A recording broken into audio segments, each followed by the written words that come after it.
are going east toward between Maine and Fraser. We're going towards Fraser, and it seems to me pretty obvious, pretty much everywhere in the world, but very much in Vancouver because there were so many streams. Where was the stream here? We're approaching the bed of the stream, the bottom of the stream at Prince Edward Street, and obviously it kept going and had another stream that came down here because this is a very steep incline as well. So there were obviously two streams. They probably met up a little further down. And here's Charles Tupper High School on the right hand side. I'm just going to pull over for a moment.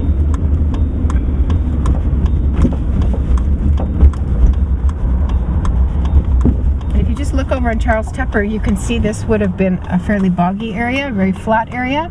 And this was very often where they built schools and libraries and community centers. It was kind of the leftover that was there after the houses were built. The houses were built and then they thought, oh gee, we need a high school or we need a community center or something. And they would always look for the empty area, and usually they were the boggy areas.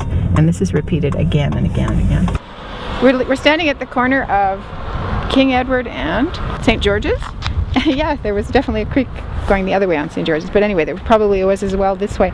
But there's like 5 sewer covers here, so one wonders why. Well, probably because it's the lowest point and there's a lot of water running underneath, so they had to collect it all and put it somewhere. Otherwise we'd have nice little floods here all the time.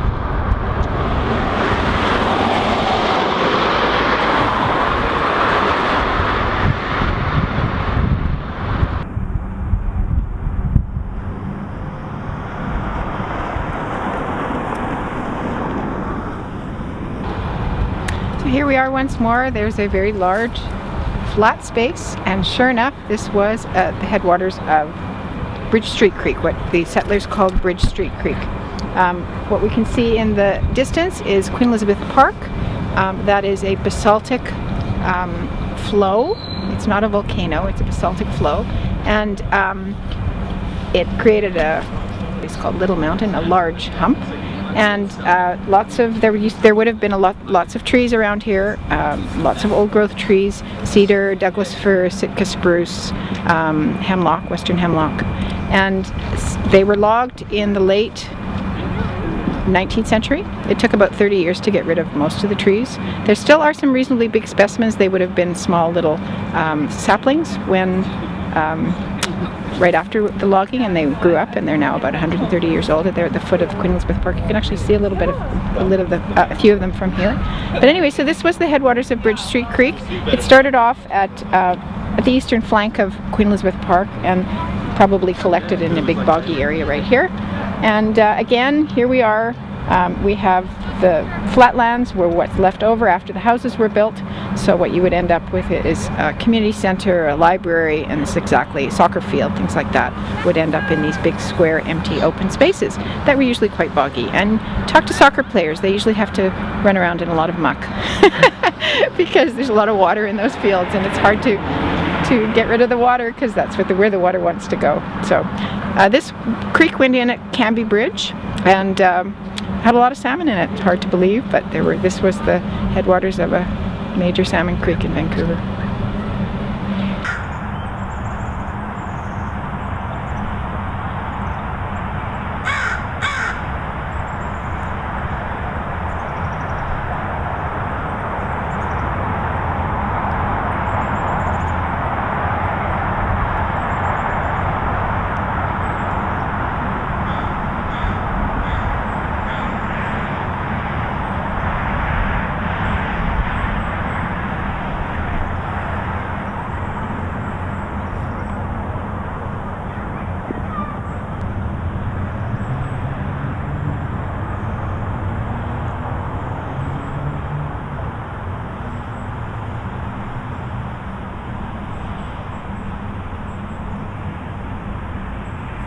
So we're on the bottom slope of Queen Elizabeth Park facing north, and there's some leftover trees here. There would have been small little saplings when right after the logging, so I guess they just got left behind and started growing into trees. So what, again, it was the late 1800s, 19th century. It took about 30 years to take away all the trees in Vancouver. Most of the trees in Vancouver were logged within the last part of the 19th century and within about 30 years. So what happened to these trees? I found out they were originally much bigger than what you see here, because this is only about 130 years of growth or so. What happened to these trees is they got pulled down by oxen.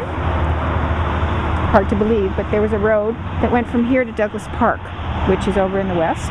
And Jerry Rogers, who Jericho Beach is named after, Jerry's Cove, had a ground there where they sorted the logs, and then they would pull them down on a skid road all the way to False Creek. So they had to get them out of here and mill them and sell them. And that's where all the pulp mills were at the end of the 19th century. So False Creek was full of pulp mills at that time. So all these trees would have been taken down there. You know, if you go into the forest here a little bit deeper into the woody parts of the area, you can see some big stumps. But it's kind of neat to see these nice trees that have grown since then. I'm holding a Douglas fir. There was a big storm the other night, and some branches blew down. And when you walk through the area, it really smells wonderful. It smells like a wonderful foresty area. So this was Douglas fir. The Douglas fir tend to be the much taller ones. They grew up to 400 feet high. The biggest one clocked in Vancouver was in Kerrisdale, 415 feet. This was a temperate rainforest. They would have lived to be over 1,000 years old. Over 400 feet high was the tallest tree, but over 1,000 years old.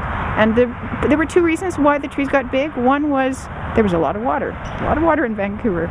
It rains a lot for more than half the year. But there was another reason, and that was the soils were very well fertilized by salmon. Salmon, there were prolific streams full of salmon, and over hundreds of years, the bears and the wolves, and pretty much any other animal who would eat parts of salmon, would drag them into the forest. And so the bones of the fish would fertilize the ground. And they're called salmon forests. They're created by the bones of salmon as well. So it's amazing that happened, but that is why those trees got so big. It was not just the rain. So we live in a wonderful place. So the old streams that used to be in Vancouver, people say, well, where did they go? They didn't really go anywhere, except we put in sewer pipes, and now the water flows through sewer pipes. So all the water that runs off of roads go into sewer pipes, and all of that water goes into a water body somewhere in Vancouver. This one particular goes to False Creek, because I know it's in the False Creek watershed.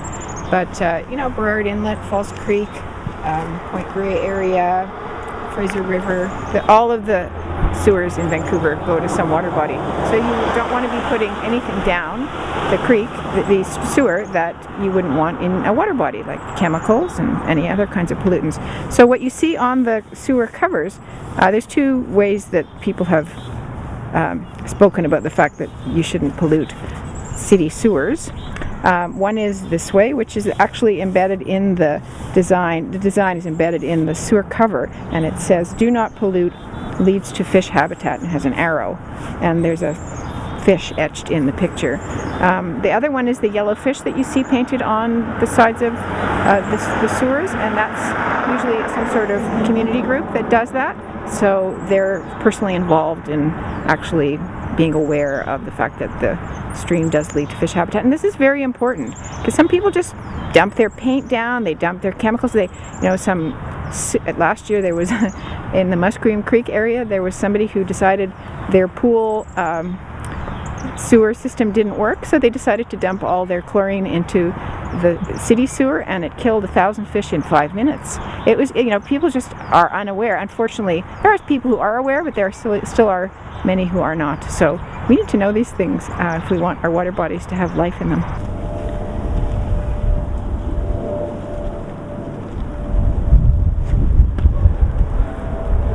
So we're standing on the corner of 22nd and Columbia, and this is where Bridge Street Creek came down from Queen Elizabeth Park all the way down in Columbia, parallel to Columbia. You can see it's a little bit up on either side. And so when they were building the sidewalk here, I stopped the construction workers and said, "Did you know there was a creek here once?" And they said, "No, I didn't know." They said, "Do you have a fish stamp we could maybe put on?" Well, as it happens, I have a friend who actually did a fish stamp for sidewalks. Louise Towell from the Stream of Dreams did this beautiful fish stamp. So they put them in various corners where in the alley and on the street side. They did put a few in, but if you have a creek in your neighborhood that you have a new sidewalk on and need a stamp, just give the city a call and they'll find the stamp again. And it's not a bad idea to bring back the memory of the fish that used to be on this creek.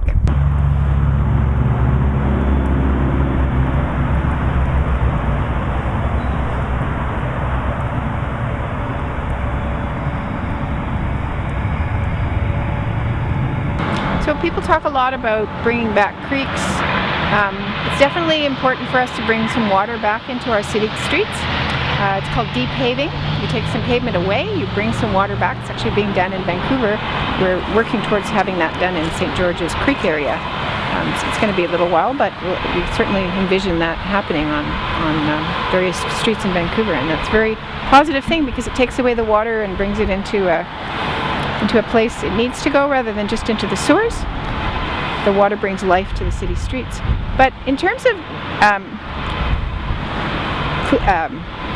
daylighting creeks, what we have to remember is that when the trees were cut, when the trees were clear cut, and everybody who lives in a city lives in a clear cut everywhere on earth pretty much, where there were trees, they were taken away and people came and inhabited the area. So we're talking about clear cutting an area. Once that happens, people disconnect from the natural roots of the area, and so what I think happens is our brain gets clear cut and we lose the connection we have with the wild reality around us. In order to bring that back, you have to daylight your brain. You have to daylight the thoughts that you have and bring back the consciousness of human connection to nature.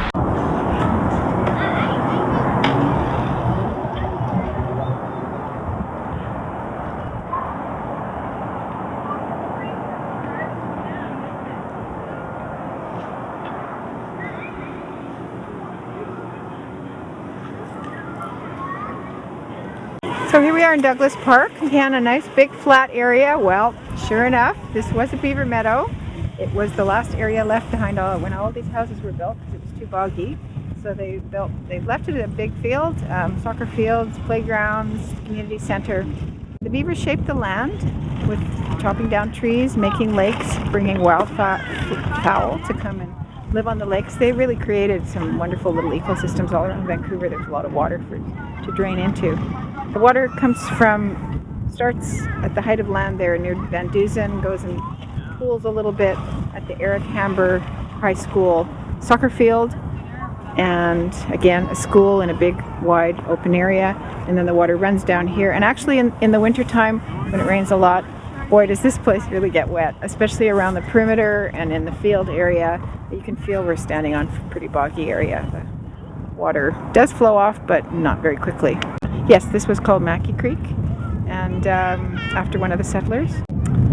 Mackie Creek, you know, it's funny because once in a while you see the water coming down one of the alleys. It comes pretty fast, and during a torrential downpour, and then you see it comes through here. It's in no time at all you can tell where creeks were, as I said many times. So Mackie Creek, I mean, it wasn't a particularly big creek. There's an interesting picture that I came across in the archives where it goes across Broadway, present-day Broadway, and there must have been some sort of break in the road there, and there's this huge waterfall that comes down over Broadway. So, I mean, there was a lot of water at the end of the 19th century here, and it still pretty much was a creek for the longest period of time. The other thing is that when it went in at Falls Creek, the height of the edges of the creek were 60 feet deep. So it's hard to believe that where the creek went into the water, but you imagine that very steep hill that comes before. So it was rushing down that hill and it cut a very deep gorge, 60 feet on either side. That was what Major Mathews said, and I would believe him totally.